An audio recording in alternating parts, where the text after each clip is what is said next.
নাহমাদুহু ওয়া নুসাল্লি আলা রাসূলিল কারীম, আম্মা বাদ। সম্মানিত হাজিরিন, আপনাদের সামনে আজকে আলোচনা করা হবে আমরা আল্লাহ তাআলার কাছে কিভাবে দোয়া করব, কিভাবে দোয়া করলে আল্লাহ তাআলার কাছে দোয়া কবুল হবে।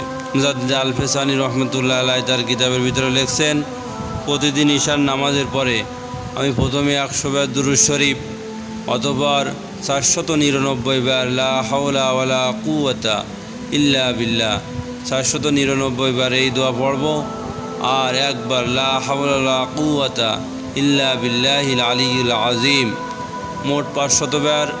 আর এরপরে আমি যদি 100 বার দুরূদ শরীফ পড়ি, অর্থাৎ এই দুরূদ শরীফ যে কোনো দুরূদ শরীফ হইতে পারে। আল্লাহুম্মা সাল্লি আলা মুহাম্মদ ওয়া আলা আলি মুহাম্মদ কামা সাল্লাইতা আলা ইব্রাহিম ওয়া আলা আলি ইব্রাহিম ইন্নাকা হামিদুম মাজিদ।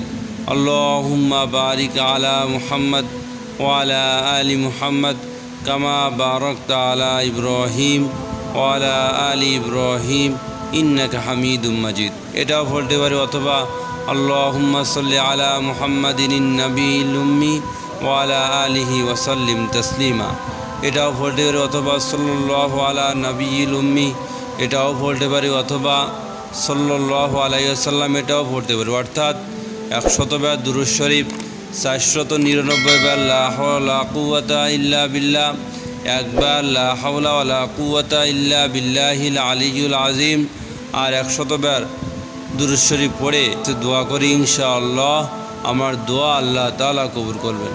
তো আল্লাহ তাআলা আমাদের এই আমল করার সবাইকে তৌফিক দান করেন। সবাই সকলে বলেন আমিন।